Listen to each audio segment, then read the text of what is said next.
మన రేవంతన్న నిగ్గదీసి అడిగే మునగాడు వీడు భూమిన వానైతాడు పిద సాదల ధైర్యం వీడు దొంగ దొరల భరతం పడతాడు మన రేవంతన్న పేద ఇంటికి పండుగ తెస్తాడు సోనియమ్మ దివెనతోని రాహులన్న సైనికుడయ్యి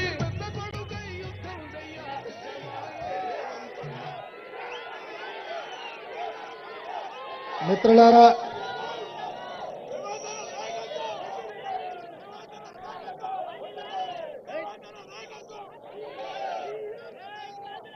శ్రీమతి సోనియా గాంధీ శ్రీ మల్లికార్జున్ ఖర్గే గారు కంటోన్మెంట్ శాసనసభ నియోజకవర్గ ఉప ఎన్నికల్లో కాంగ్రెస్ పార్టీ అభ్యర్థిగా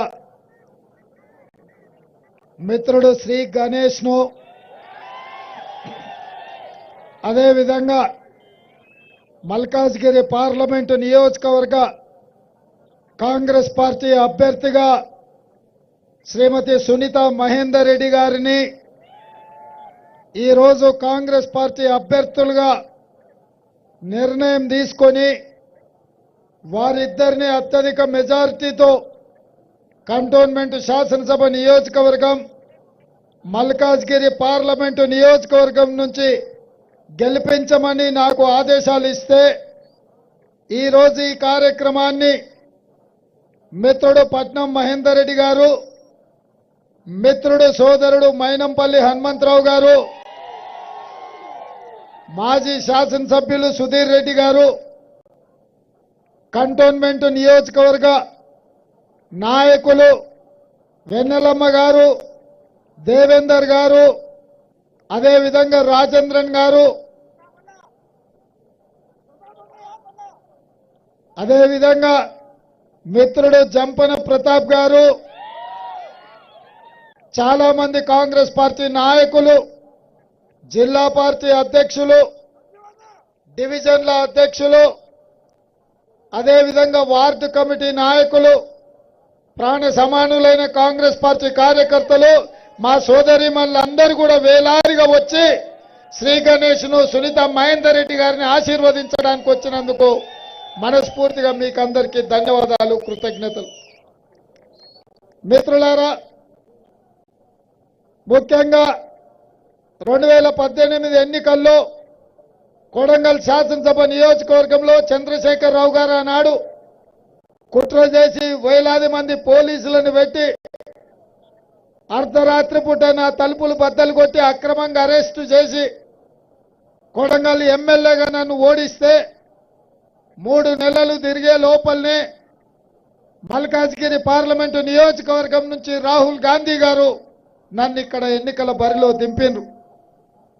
ఆనాడు 35 లక్షల ఓట్లుండే, దాదాపుగా 3000 పోలింగ్ బూతులుండే. 14 రోజుల్లో ఎక్కడ పోవాలనో ఎక్కడ తిరగాలనో ఎవరిని కలవాలనో ఎవరిని ఎన్నికల్లో ఏజెంట్లుగా పెట్టాలనో తెలియని గందరగోళ పరిస్థితి ఉండే. కానీ ధైర్యం చేసి మీ దగ్గరికి వచ్చిన మీ మధ్యలో నిలబడ్డా మీరందరూ మీ రక్తాన్ని చెమటగా మార్చి మీ భుజాల మీద మోసి పల్లకిలో పార్లమెంటుకు పంపించిండ్రు. ఆనాడు మీరందరూ ఈ ప్రాంత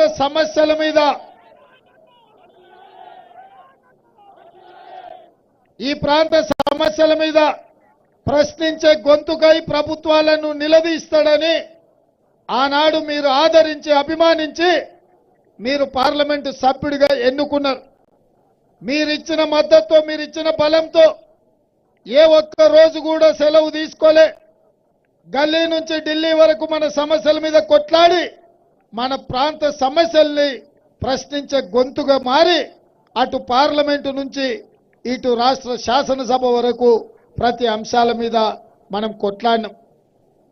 ఈ పనితనాన్ని చూసి సోనియమ్మ కాంగ్రెస్ పార్టీ అధ్యక్షుడిగా చేసి తెలంగాణ రాష్ట్రంలో చంద్రశేఖరరావును ఓడించాలి, చంద్రశేఖరరావును ఓడిస్తేనే 4 కోట్ల తెలంగాణ ప్రజలకు మేలు జరుగుతుందని చెప్పి సోనియమ్మ నాకు చెప్పింది.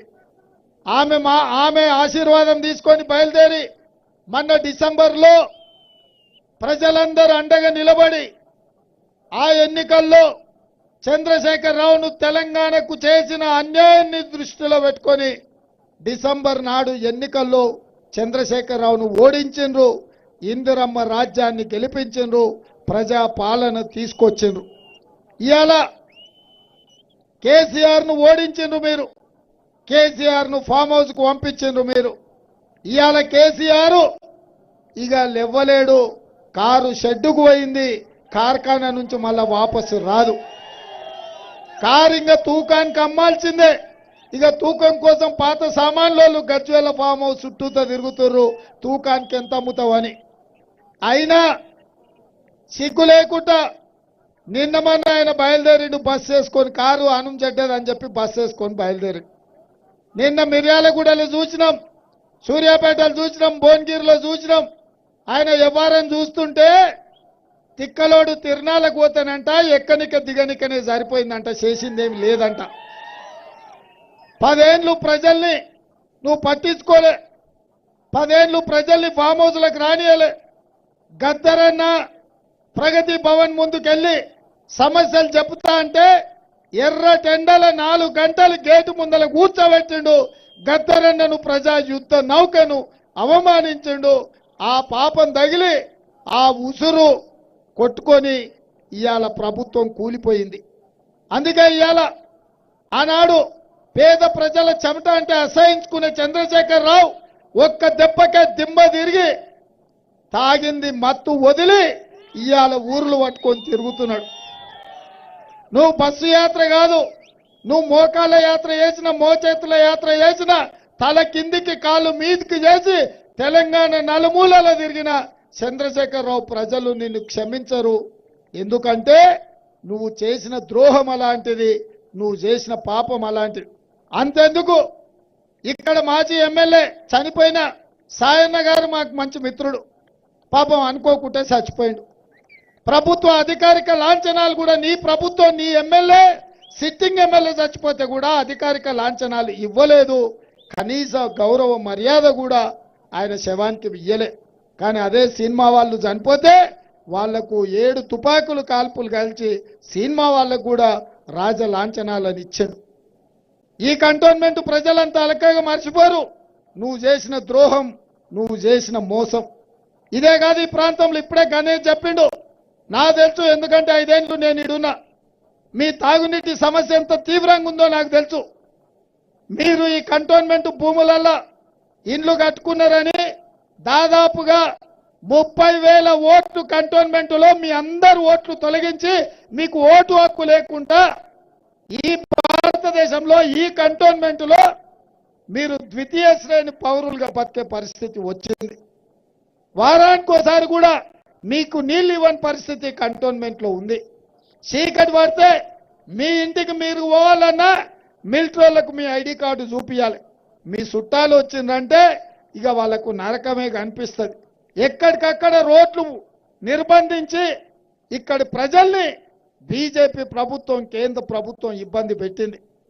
ఇవాళ మీరు ఇళ్ళ అనుమతులు కట్టుకోవాలన్నా, చిన్న రిపేర్ చేయాలన్నా నెలలు సంవత్సరాల కొద్దీ తిరగాల్సిన పరిస్థితి ఉన్నది. పాపం చెంపన ప్రతాప్ అయితే తిరిగి తిరిగి చెప్పులు అరిగిపోయినాయి, కానీ మీ సమస్యల పరిష్కారం కోసం ఆయన తిప్పల పడ్డాడు. నేను ఎంపీగా ఉన్నప్పుడు కూడా ఢిల్లీకి చాలాసార్లు వచ్చి నన్ను కలిసి మీ ఎవరైతే ఇండ్లు కట్టుకున్నారో ప్రభుత్వం వేరే భూమి ఇచ్చి ఆ భూమి తీసుకొని మీకు ఇండ్ల పట్టాలు ఇవ్వాలని చెప్పి జంపన ప్రతాప్ వచ్చిండు. మీ తొలగించిన ఓట్లు కంటోన్మెంట్ ఎన్నికల్లో ఉండాలి, 30,000 మంది ఓటర్లకు ఓటు హక్కు కల్పించాలి అని చెప్పి జంపన ప్రతాప్ గారు వచ్చారు. ఈడ ఉన్న స్కూళ్ళు మా మైనారిటీ సోదరులు 60-70 ఏళ్ళ స్కూళ్ళకు కూడా దారి లేకుండా మూతేసి వందలాది మంది పిల్లలు చదువుకునే కాడ స్కూళ్ళ కాడ కూడా దారి లేకుండా స్కూళ్లకు మూసేసే పరిస్థితి వచ్చింది. ఇక నీళ్ల గురించి, ఇండ్ల సమస్యల గురించి నేను చెప్పాల్సిన పని లేదు. అదేవిధంగా అటు ఆదిలాబాదు, కరీంనగర్ ఈ ప్రాంతాలు ఎక్కడికి పోవాలన్నా మీ ఎలివేట్ కారిడార్ ఇయ్యక ట్రాఫిక్ జామ్ అయిపోయి ఇవాళ కంటోన్మెంట్ అతలాకుతలమయ్యే పరిస్థితి వచ్చింది.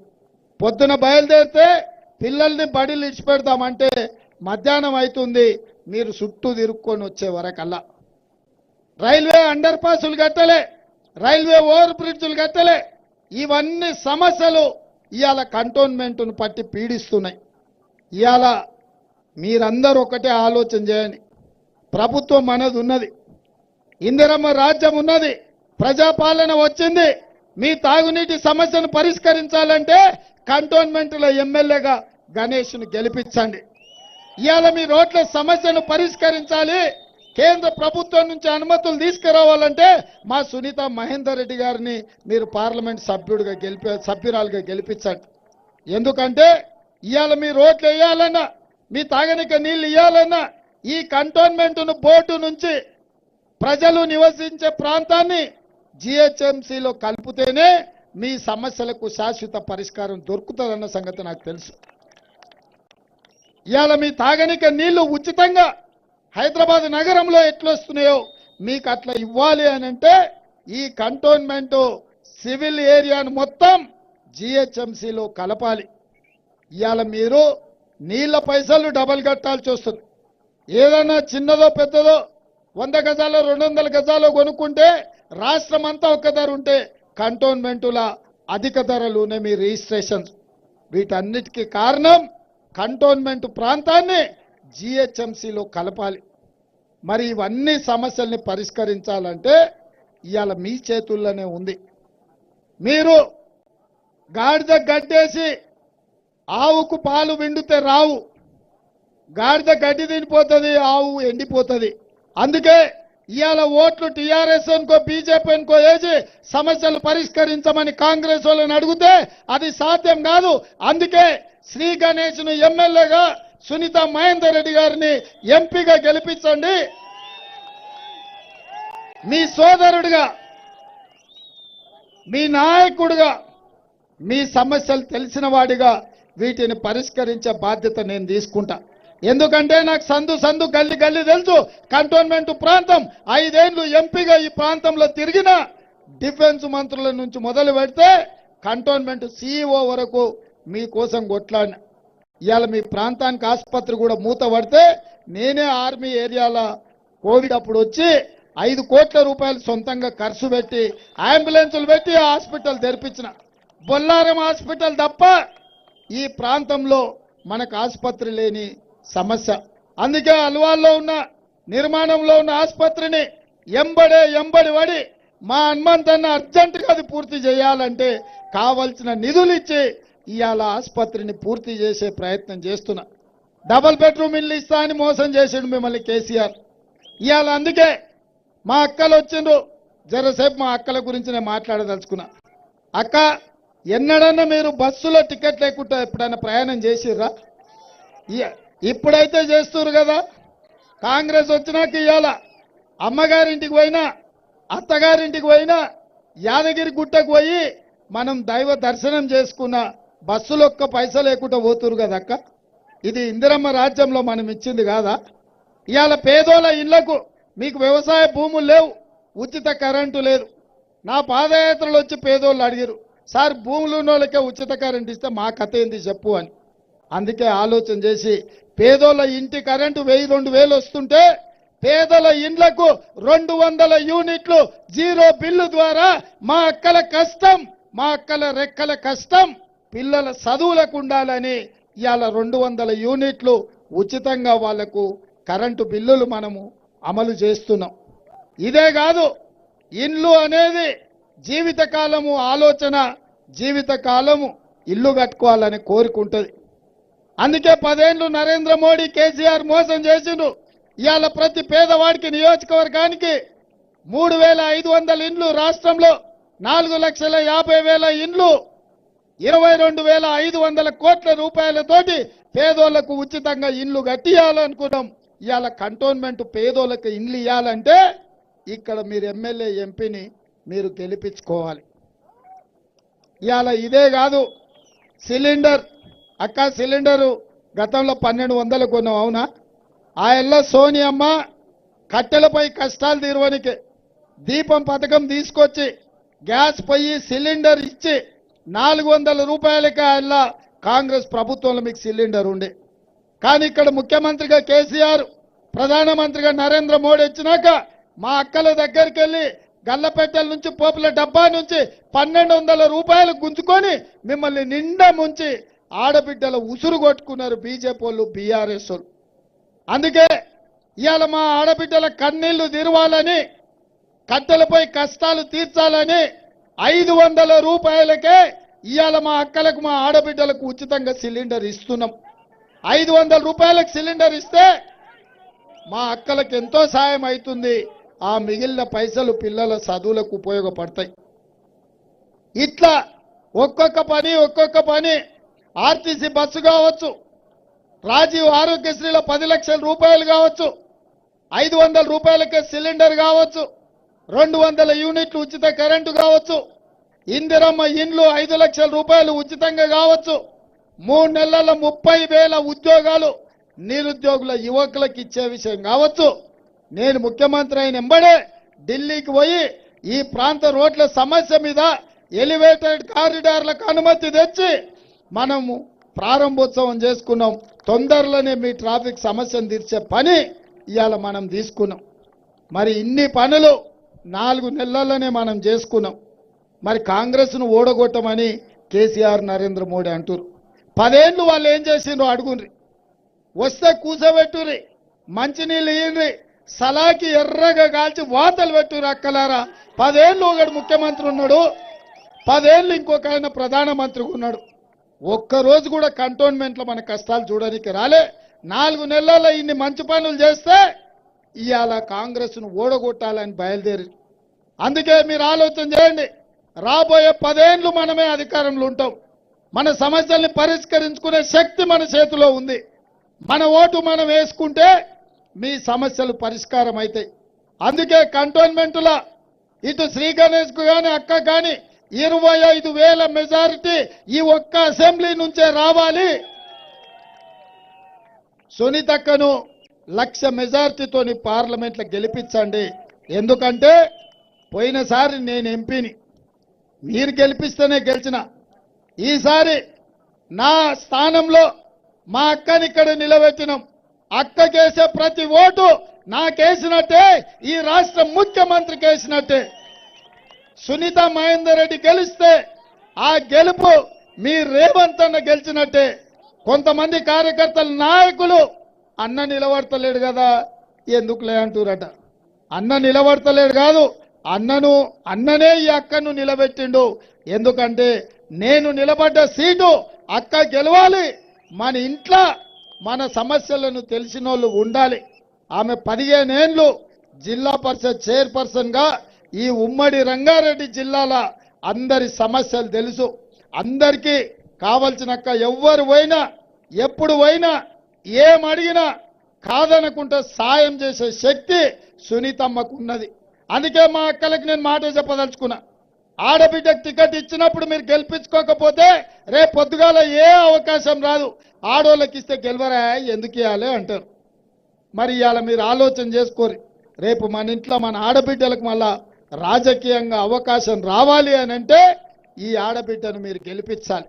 మీ ఓటు మీరు వేసుకుంటే చాలమ్మా, వీళ్ళు ఎక్కడన్నా తిరగబోని వీళ్ళతో ఎందుకు మీరు అనుకుంటే చాలు. మీ అక్కలు అందరు మా అక్కలు అనుకుంటే మీ ఆడబిడ్డ లోటు మీ ఆడబిడ్డకి వేసుకుంటే వీళ్ళు వేసినా ఒకటే వేయకున్నా ఒకటే. అవునా? మీరు ఎవ్వరు చెప్పకండి. ఇంటి ఆయన ఏం చెప్పినా తలకాయ లోపలికి పోయి మాత్రం చేతి గుర్తుకు ఓటేయాలి. ఎందుకంటే ఆయన ఏమన్నా చూడొచ్చిండా? చెప్పింది వినేదే కదా. ఆయన చెప్పింది మీరు వినండి, మీరు చెప్పింది ఆయన వింటాడు. ఓటు మాత్రం చేతి గుర్తుకు అక్కకేయాలి. ఎందుకంటే మన సిలిండర్ 500కే రావాలి. మన ఆర్టీసీ బస్సు ఉచితంగా ప్రయాణం చేయాలి. మన 200 యూనిట్లు జీరో బిల్లు మన ఇంటికి రావాలి. మన ఇందిరమ్మ ఇల్లు మనకు రావాలి. ఆరోగ్యం బాగలేకపోతే 10 లక్షల రూపాయలు వైద్యం మీ చేతికి అందాలి. మీ రోడ్లు పరిష్కారం కావాలి. శాశ్వతంగా మీ నీళ్ల సమస్య ఇప్పుడు వారానికి ఒకసారి వస్తుంది. మీకు రెగ్యులర్గా మీకు నీళ్లు రావాలి తాగనికంటే ఇవాళ ఈ ప్రాంతంలో గెలవాలి. ఇక బీజేపీ వాళ్ళు చేసింది చెప్పుకోనికేం లేదు. కేసీఆర్ అయితే సచ్చిన పామే, కేసీఆర్ కోసం మాట్లాడేది లేదు, కేసీఆర్ కోట్లు వేసేది లేదు. ఆయన కథ కంచికి పోయింది. ఆయన బస్సు ఎక్కి తీర్థయాత్రలు పోయింది. ఆయన అక్కడి నుంచి అక్కడనే శంకరగిరి మాన్యాలు పోతాడు.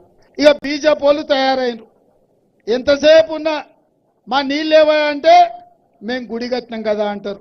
మా రోడ్ ఏదా అంటే జై శ్రీరామ్ అంటారు. మా కరెంట్ ఏదా అంటే జై హనుమాన్ అంటారు. అయ్యా మా తాతలు ముత్తాతలు వాళ్ళ తాతలు తండ్రులు కూడా మేము దేవుళ్ళకు మొక్కినోళ్ళమే. ఈ శ్రీరాముడు హనుమంతుడే కాదు, పోసమ్మ, ఎల్లమ్మ, మైసమ్మ, దుర్గమ్మ, మాంకాళి జాతరలు మేము చేసినోళ్ళమే, బోనాల పండుగలు బతుకమ్మలు ఆడినోళ్ళమే. మీరు వచ్చి మాకు దేవుళ్ళ గురించి చెప్తారా? గుడ్డు వచ్చి అంటే కోడిని ఎక్కిరిచ్చిందంటే నీ సంగతి ఏందని? కోడి గుడ్డు పెట్టకుండా గుడ్డు వస్తుందా? ఇవాళ మాకు చదువు నేర్పుతారు. అందుకే బీజేపీలకు ఒక మాట చెప్పదలుచుకున్నా, దేవుడు గుడిలో ఉండాలి, భక్తి గుండెల్లో ఉండాలి. దేవుడు గుడిలో ఉండాలి, భక్తి గుండెల్లో ఉండాలి. రోడ్ల మీద వీధులెంబడి దేవుని పేరు చెప్పి బిచ్చమడుకునే పరిస్థితి బీజేపీ వాళ్ళు ఉండకూడదు. అప్పుడప్పుడు మనకు సిగ్నల్ల కాడ జరుగుతారు, ఖాళీ ప్లేట్ల దేవుని బొమ్మ పెట్టి బిచ్చమడుకునేటోళ్ళు ఉంటారు, చూసినామా? అప్పుడప్పుడు సాయిబాబాది ఇలా బొమ్మలు పెట్టి మనకు అక్కడక్కడ బస్ స్టాండ్ కాడనో లేకపోతే సిగ్నల్ కాడనో మనల్ని అడుక్కునేటోళ్ళు వస్తారు. బీజేపీ వాళ్ళు కూడా గట్ల దేవుని చూపించి ఓట్లు అడుక్కుంటున్నారు. ఇది మంచిదా అని నేను అడుగుతున్నా.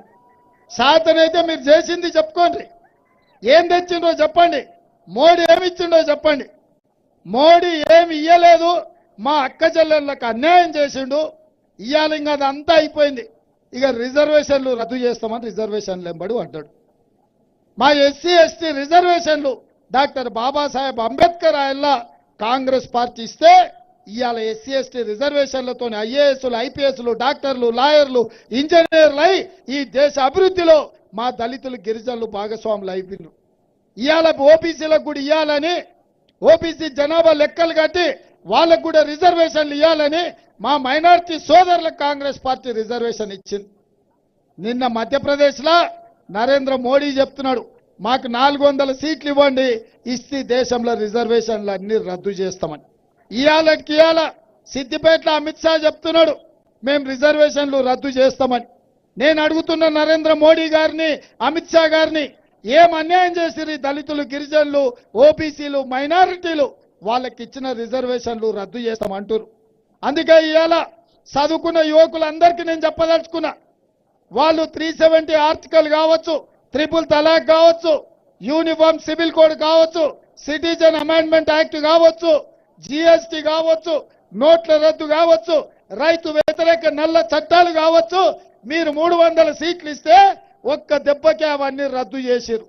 ఈసారి 400 సీట్లు ఇస్తే ఈ దేశంలో రిజర్వేషన్లనే ఉంచరు, మొత్తం రిజర్వేషన్లను ఎత్తేసి దళితులను, గిరిజనులను, బలైన వర్గాలను, మైనార్టీలను దొంగ దెబ్బతీయనికే ఇవాళ బీజేపీ వాళ్ళు తయారైంది. అందుకే మీకు విజ్ఞప్తి చేస్తున్నా, మీడియా మిత్రులారా రాయండి, ఇవాళ రిజర్వేషన్లు రద్దు చేసి రాజ్యాంగాన్ని మార్చాలని బీజేపీ కుట్ర చేస్తుంది. ఆ కుట్రను తిప్పి కొట్టాలంటే బీజేపీని బొంద పెట్టాలి, మల్కాజ్గిరిలో కాంగ్రెస్ పార్టీని గెలిపించాలి. ఇవాళ నేను అడుగుతున్న ఈటెల రాజేందర్ను, మీ అధ్యక్షుడు, మీ ప్రధానమంత్రి, మీ హోంమంత్రి పేదోళ్ళ రిజర్వేషన్లు రద్దు చేస్తామంటున్నారు. ఈ రిజర్వేషన్ల రద్దుకు మీరు అనుకూలమా, వ్యతిరేకమా చెప్పండి. ఈటెల రాజేందర్ గారు, మా రిజర్వేషన్లు పోగొట్టుకోనికే నీకు ఓటు వేయాలనా? మా అధికారాన్ని దెబ్బతీయడానికి ఇవాళ అది బీజేపీ అంటే భారతీయ జనతా పార్టీ కాదు, అది బ్రిటిష్ జనతా పార్టీ. ఎందుకంటే ఈస్ట్ ఇండియా కంపెనీ కూడా సూరత్ నుంచే వచ్చింది, గుజరాత్ నుంచి. ఇవాళ అమిత్ షా, నరేంద్ర మోడీ కూడా గుజరాత్లో ఉంచే వచ్చారు. ఆయనలో ఈస్ట్ ఇండియా కంపెనీ సముద్రం పక్కన సంసారం పెట్టి దేశాన్ని అంతా ఆక్రమించుకున్నారు. ఇవాళ ఈ గుజరాత్ వాళ్ళు కూడా నరేంద్ర మోడీ, అమిత్ షా ఇద్దరు ఇవాళ ఈ దేశాన్ని ఆక్రమించుకొని ఉన్న రిజర్వేషన్లను రద్దు చేయాలని చూస్తున్నారు. మిత్రులారా, అప్రమత్తంగా ఉండండి, ఆలోచన చేసి ఓటు వేయండి. ఇవాళ కాంగ్రెస్ అండగా నిలబడితే ఎస్సీ ఎస్టీ రిజర్వేషన్లతో పాటు ఓబీసీలకు రిజర్వేషన్లు కల్పించి వాళ్ళ హక్కు ప్రకారం వాళ్ళకు నిధులు ఇచ్చి ఈ దేశంలో అభివృద్ధిలో మిమ్మల్ని భాగస్వామ్యం చేసే బాధ్యత కాంగ్రెస్ పార్టీ తీసుకుంటుంది. మైనార్టీలకు ఇచ్చిన రిజర్వేషన్లు 4% కాంగ్రెస్ పార్టీ ఇచ్చింది. ఆ రిజర్వేషన్లను కాపాడే బాధ్యత కాంగ్రెస్ తీసుకుంటుంది. ఒకవేళ మీరు మోడీని, అమిత్ షాని ఓడించకపోతే మీకున్న రిజర్వేషన్లు రద్దయిపోతాయి. ఆ తర్వాత ఎవరికి చెప్పుకున్నా ఈయనే పరిస్థితి ఉండదు. కాబట్టి మిత్రులారా, ఆలోచన చేసి ఈరోజు అండగా నిలబడండి. ఈ రాష్ట్ర ముఖ్యమంత్రిగా మీ సమస్యలు తెలిసిన వాడిగా ఈ కంటోన్మెంట్ ప్రాంతాన్ని అభివృద్ధి చేసే బాధ్యత నాది. ఎందుకంటే అధికారం మన దగ్గర ఉంది. వాళ్ళకి ఓటు వేసినా మూసీలు వేసినట్టే అవుతుంది. ఎందుకంటే ప్రభుత్వం ఓటుండి ఇక్కడ నుంచి ఎమ్మెల్యే ఎంపీ ఇంకోడు ఉంటే వాళ్ళకి వీళ్ళకి సఖ్యత ఉండదు. మనం ఎడ్డామంటే వాళ్ళు తెడ్డామంటారు. రోజు ఈ ప్రభుత్వానికి కాళ్ళలో కట్టబెట్టి కింద పడేయాలని ఆలోచన చేస్తారు. అందుకే ప్రభుత్వానికి అండగా నిలబడండి. మీ సమస్యల్ని పరిష్కరించుకోండి. విజ్ఞతతో ఓటు వేయాల్సిందిగా మిమ్మల్ని అందరినీ కోరుకుంటూ మీ దగ్గర సెలవు తీసుకుంటున్న మిత్రులారా, జై కాంగ్రెస్. ఇది సరిపోతాదే? అమిత్ షా ఇక్కడికి వచ్చిండు, ఆయన గుండెలు అదరాలి. అమిత్ షా గారి గుండెలు. రెడీనా? రెడీనా? రెడీ రెడీ రెడీ రెడీ అన్న వాళ్ళందరూ జై పైకెత్తండి. జై కాంగ్రెస్, జై జై కాంగ్రెస్. హస్తం గుర్తుకే, హస్తం గుర్తుకే. నాకు నమ్మకం వచ్చింది కంటోన్మెంట్ నుంచి శ్రీ గణేష్ కి 25,000 మెజారిటీ, మా అక్క సునీత మహేందర్ రెడ్డికి 25,000 మెజారిటీ ఇస్తారని నాకు నమ్మకం వచ్చింది. మీ అందరి దగ్గర సెలవు తీసుకుంటున్నా. జై కాంగ్రెస్.